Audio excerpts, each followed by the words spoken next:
Sen, yun pong sa 11, sabi niyo po, solid pa rin sa ngayon, wala pang Yes. nadadagdag. Ma'am, ano po yung nagiging challenge dun sa mga negotiations, if I may say negotiations, or talks with other senators into joining your bloc?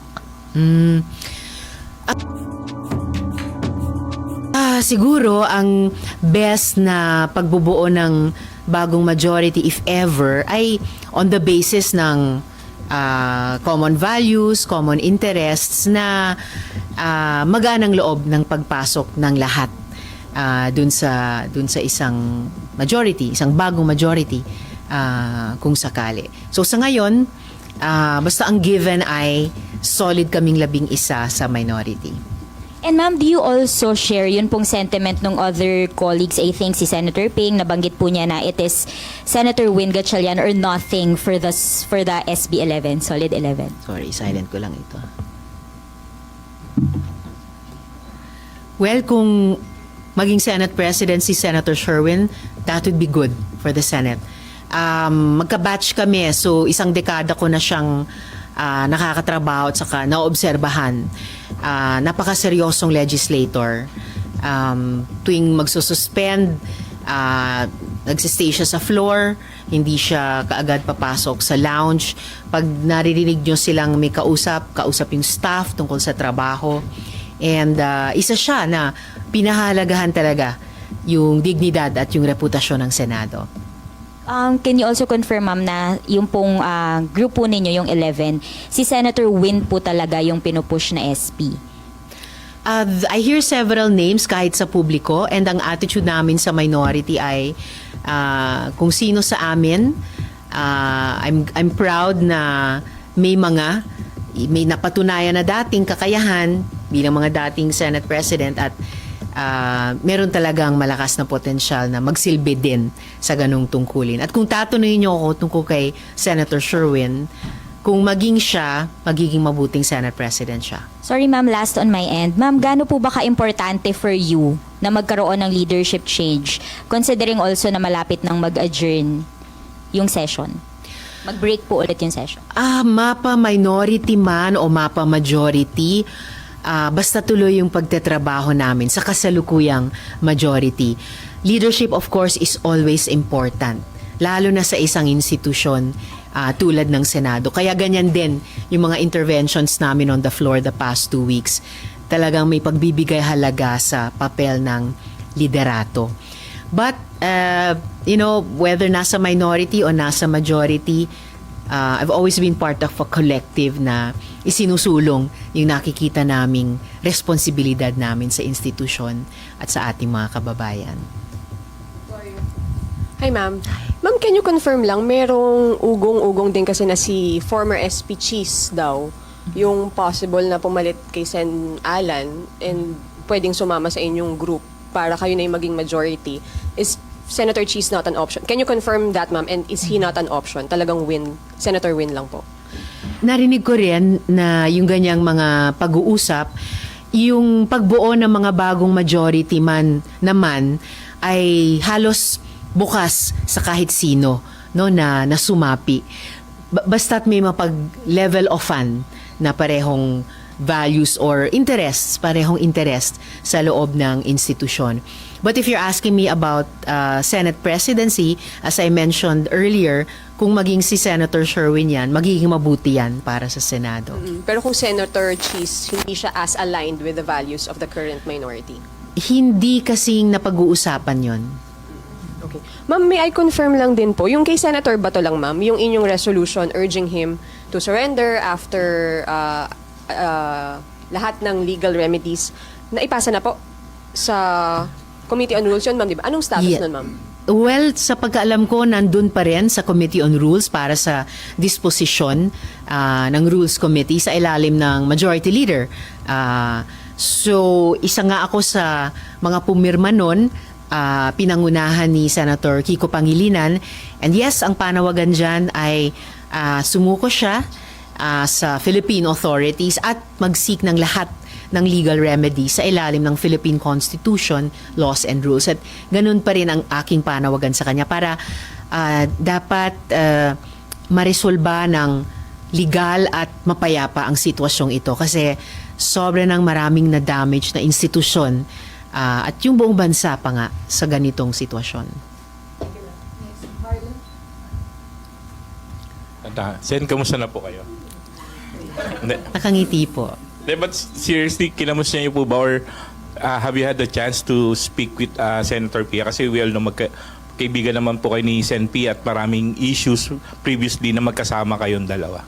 Hindi pa kami nakapag-usap as in usap pero nakita nyo naman nung pinarangalan namin yung mga archers, nagkataong magkatabi kaming nakatayo para sa photo and nung nag-suspend at pumasok kami sa lounge para sa briefing tungkol sa impeachment trial, nagkataon ding magkatabi kaming nakaupo. So, natural na makapag usap or chat pag ganyan.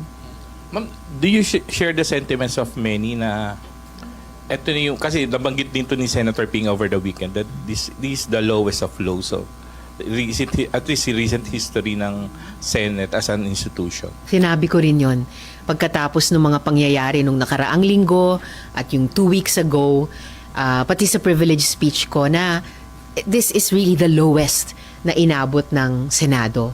Never, kahit nung martial law dictatorship, kahit nung mga coup attempts, never na nag-bulletproof vest, nag-armas ng long arms, nagkasa at nagpaputok ng arms na iyon sa loob nitong Senado. Kaya talagang parang nabastos yung dignidad ng institusyon at ng mamamayan. Kasi nga, itong Senado ay hindi naman amin. Stewards lang kami dito. Hindi namin ito bahay, hindi namin ito taguan. Ito ay Senado ng mamamayan. So, kailangan talagang itayo namin ulit ang Senado tulad ng dati at mahabang panahong pagtingin ng mga Pilipino sa kanya.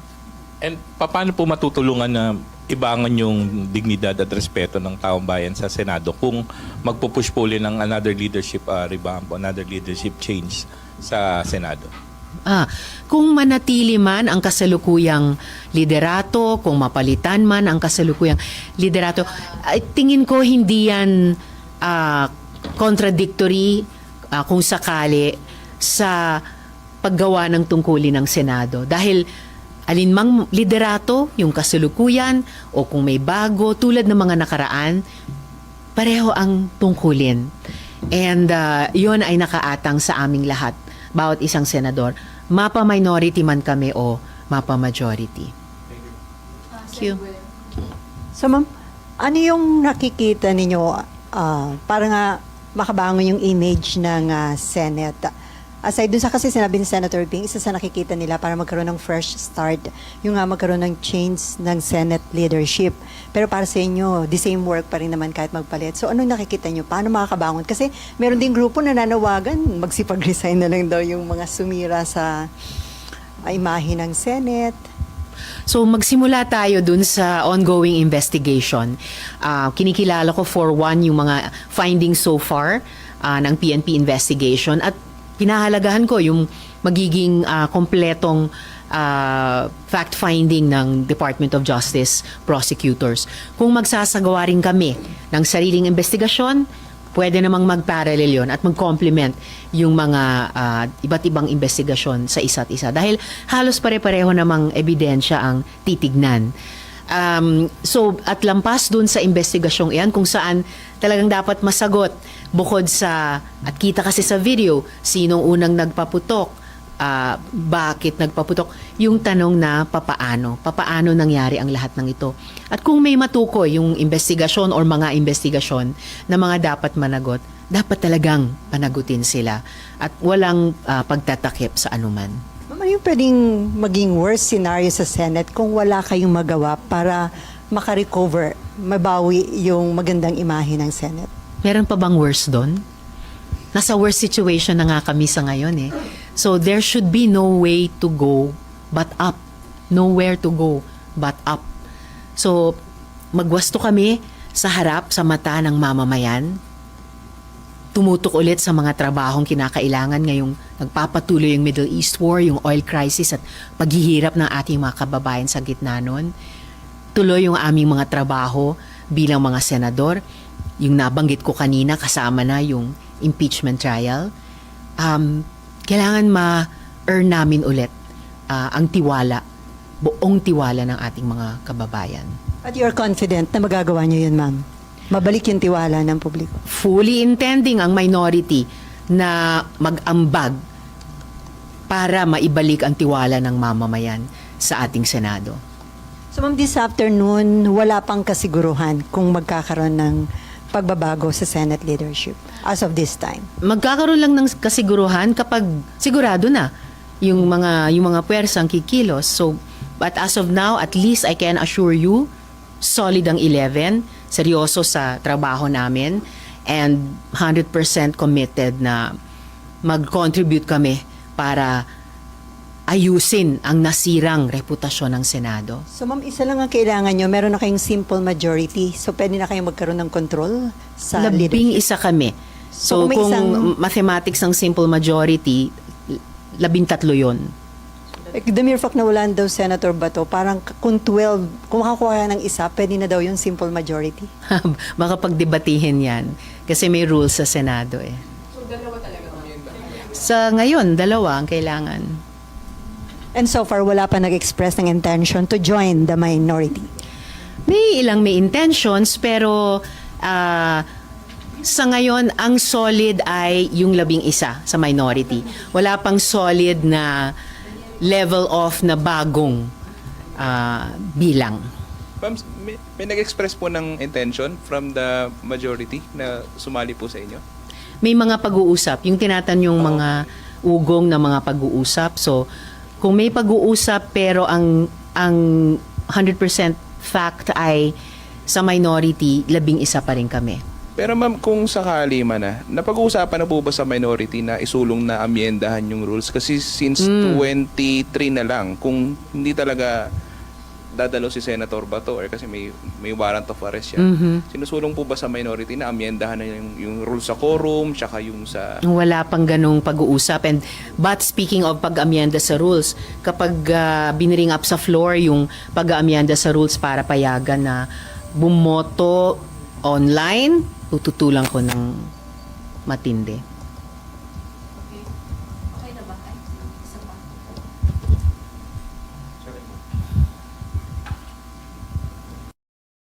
Kasi may mga nagpa-schedule ng privilege speech mamaya regarding the incident 2 weeks ago. Do we expect some emotional outburst uli regarding this? Or kung meron man, paano ito makatutulong na pag-usapan yung seryosong nangyari 2 weeks ago? Kung may emotional outbursts man, wala namang problema basta't idudugtong dun sa paano ito makakatulong. So ilalagay dun sa yung emosyon nating lahat bilang tao, dun sa konteksto na paano aasta at kikilos ang Senado para tugunan yung damdamin, yung kaisipan, yung pagdududa at yung pangangailangang matindi ng ating mga kababayan. So basta't paabutin namin dun sa level na yon, then magiging kapaki-pakinabang. Ma'am, yung reso on Senator Bato to surrender, ano po ba yun yung sabi nyo nga, seek legal remedies po? So, kapag sumurrender si Senator Bato, hindi siya agad pwedeng ilipad ng dahig kahit ICC warrant po yung isa-serve sa kanya kasi he can seek legal remedies muna sa local courts. Tama po ba?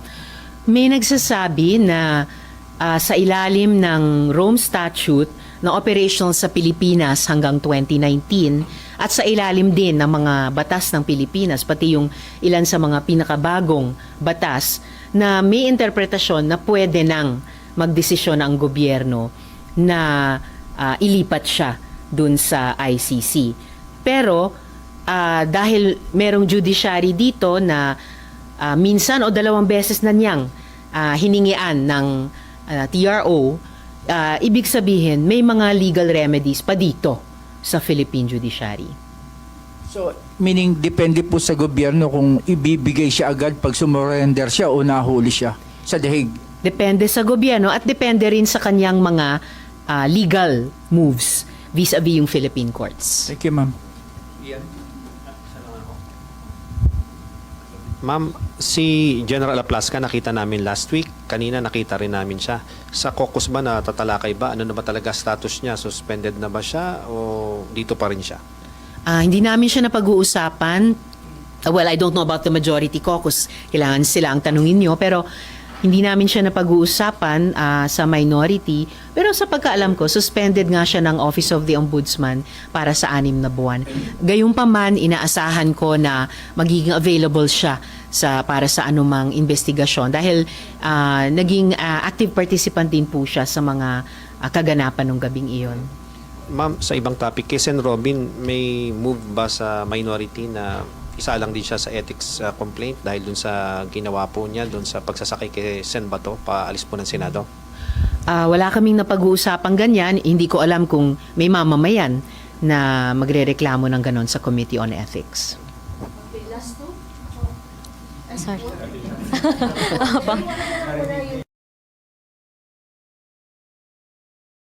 Meron lang kong sabi-sabi na ang Malacanang ay may ginagawa rin para maipush ang gusto nila maging Senate President.